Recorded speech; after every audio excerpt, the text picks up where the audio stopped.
Friends, स्वागत है आपका आपके अपने YouTube channel online education focus पर। बच्चों, आज की वीडियो में हम देखेंगे 5 मई 2025 संबंधित जितने भी करंट अफेयर क्वेश्चन बन सकते हैं सबको हम इस वीडियो में कवर करेंगे।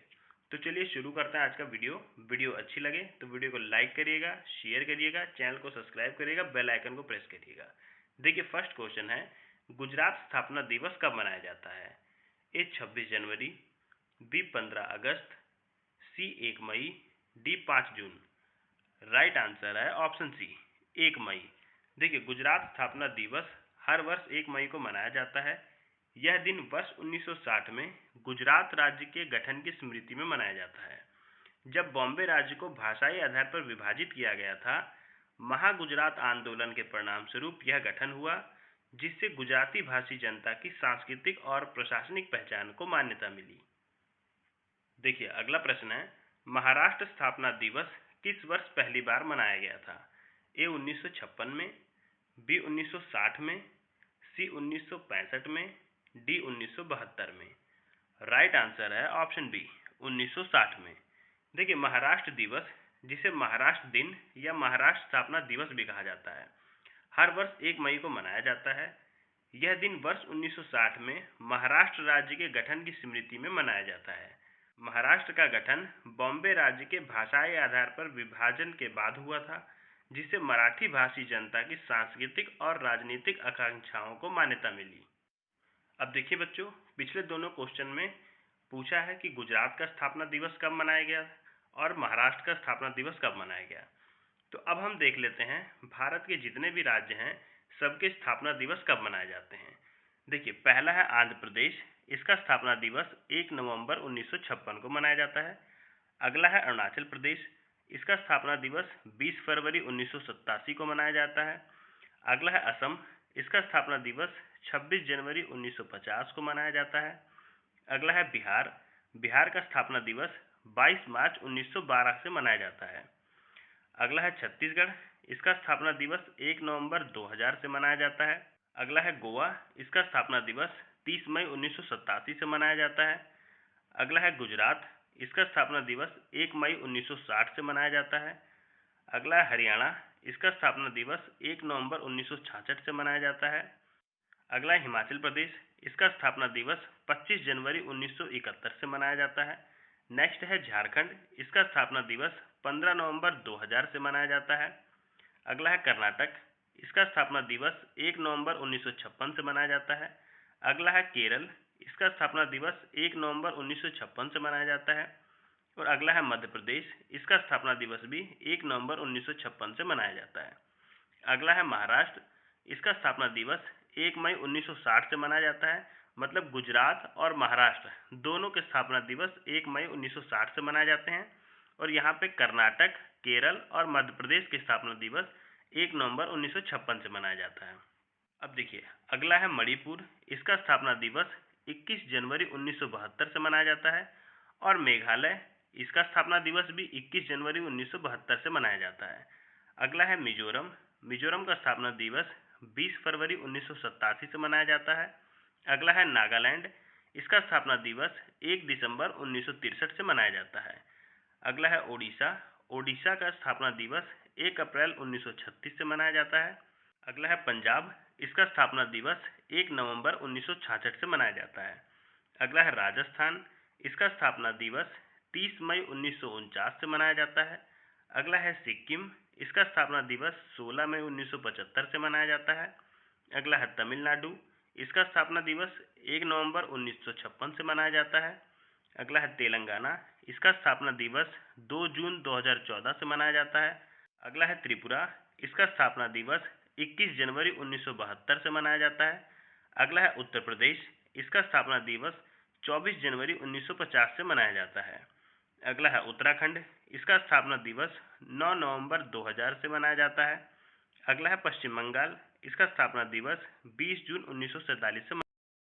तो बच्चों, यहाँ पे हमने जाना कि किस राज्य का स्थापना दिवस कब से मनाया जाता है। अब हम चलते हैं अपने अगले प्रश्न पर। देखिए, अगला प्रश्न है, विश्व टूना दिवस कब मनाया जाता है? ए 1 मई, बी 2 मई, सी 3 मई, डी 4 मई। राइट आंसर है ऑप्शन बी 2 मई।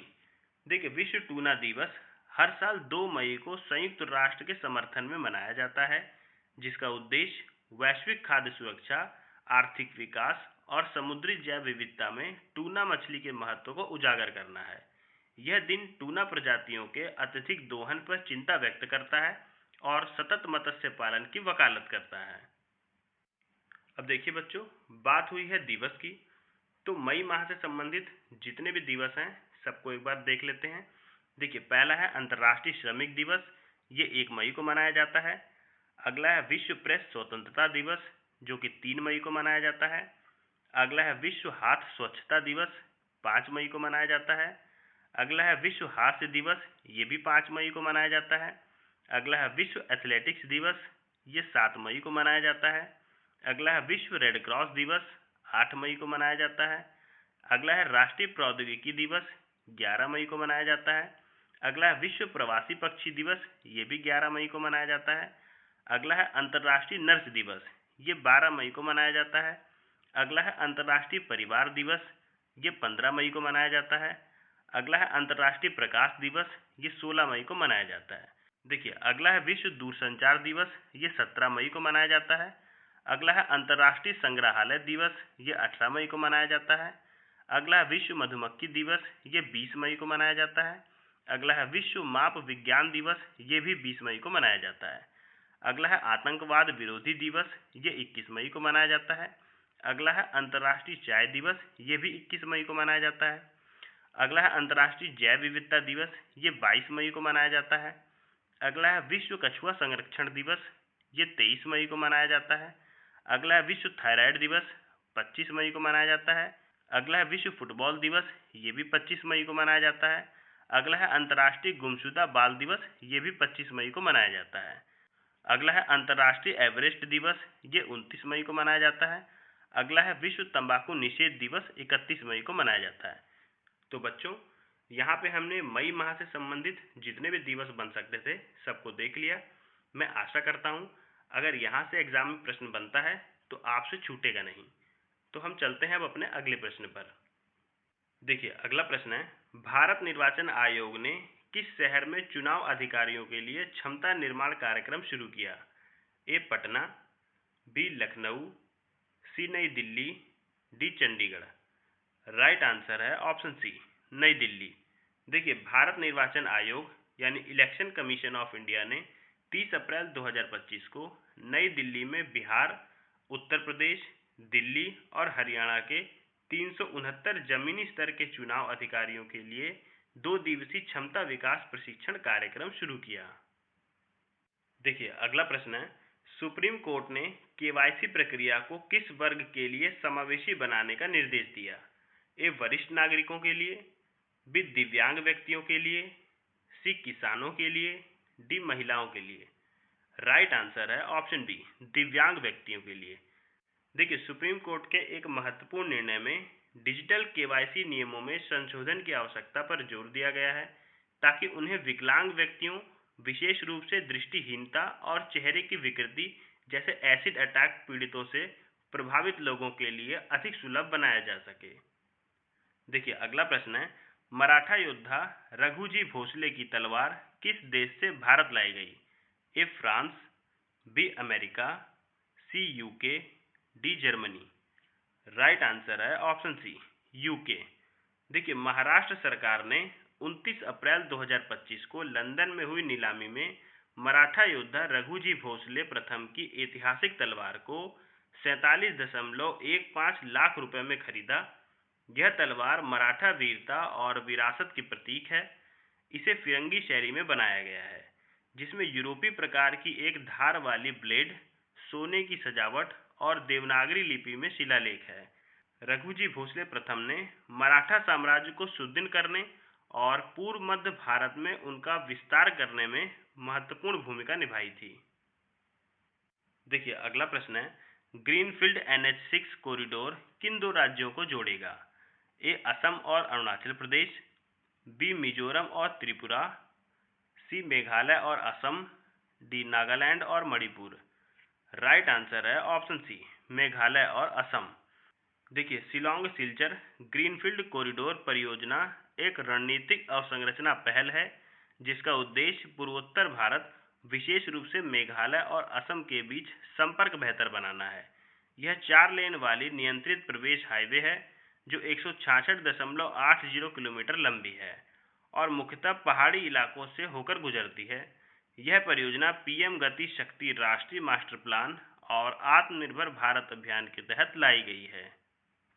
देखिए, अगला प्रश्न है, माउंट एवरेस्ट पर चढ़ाई के लिए नए नियमों के तहत पात्रता क्या है? ए 5000 मीटर चोटी की चढ़ाई, बी 6000 मीटर चोटी की चढ़ाई, सी 7000 मीटर चोटी की चढ़ाई, डी कोई पात्रता नहीं। राइट आंसर है ऑप्शन सी, 7000 मीटर चोटी की चढ़ाई। देखिए, नेपाल एक नया मसौदा कानून पेश करने जा रहा है जिसका उद्देश्य माउंट एवरेस्ट पर केवल अनुभवी पर्वतारोहियों को चढ़ाने की अनुमति देना है। इस प्रस्तावित नियम के अनुसार केवल वही पर्वतारोही एवरेस्ट पर चढ़ाई करने के पात्र होंगे जिन्होंने पहले 7000 मीटर की ऊंची किसी चोटी को सफलतापूर्वक फतह किया हो। देखिए, अगला प्रश्न है, आरबीआई द्वारा हाल ही में शुरू किए गए 3 प्रमुख सर्वेक्षणों में से एक कौन सा है? ए बैंक विश्वसनीयता सर्वेक्षण, बी ग्रामीण उपभोक्ता विश्वास सर्वेक्षण, सी आयकर अपेक्षाएं सर्वेक्षण, डी व्यापार विकास सर्वेक्षण। राइट आंसर है ऑप्शन बी, ग्रामीण उपभोक्ता विश्वास सर्वेक्षण। देखिए, भारतीय रिजर्व बैंक आरबीआई ने 3 महत्वपूर्ण सर्वेक्षण शुरू किए हैं जिसमें पहला है inflation expectation survey of house hold, दूसरा है अर्बन कंज्यूमर कॉन्फिडेंस सर्वे और तीसरा है रूरल कंज्यूमर कॉन्फिडेंस सर्वे। ये सर्वेक्षण महंगाई के रुझानों, उपभोक्ता विश्वास और आर्थिक भावनाओं का मूल्यांकन करने के लिए अत्यंत महत्वपूर्ण हैं। देखिए, अगला प्रश्न है, दादा साहब फाल्के जिन्हें भारतीय सिनेमा का जनक कहा जाता है कि हाल ही में कौन सी जयंती मनाई गई? ए 150वीं जयंती, बी 152वीं जयंती, सी 155वीं जयंती, डी 160वीं जयंती। राइट आंसर है ऑप्शन सी, 155वीं जयंती। देखिए, भारत दिग्गज फिल्मकार घुंडीराज गोविंद फाल्के की 30 अप्रैल 2025 को 155वीं जयंती मना रहा है जिन्हें श्रद्धापूर्वक भारतीय सिनेमा के जनक कहा जाता है। उन्होंने 1913 में भारत की पहली मूक फिल्म राजा हरिश्चंद्र बनाई और यह फिल्म 3 मई 1913 को रिलीज हुई और यही दिन भारतीय सिनेमा दिवस के रूप में मनाया जाने लगा। तो बच्चों, यहाँ पे हमने 5 मई 2025 संबंधित जितने भी करंट अफेयर क्वेश्चन बन सकते थे सबको कवर कर लिया और यहीं पे हम वीडियो का एंड करते हैं। वीडियो अच्छी लगे तो वीडियो को लाइक करिएगा, शेयर करिएगा, चैनल को सब्सक्राइब करिएगा, बेल आइकन को प्रेस करिएगा जिससे मेरी आने वाली हर वीडियो का नोटिफिकेशन आपको मिलता रहे। मिलते हैं फिर अगली वीडियो में, तब तक के लिए जय हिंद, जय भारत।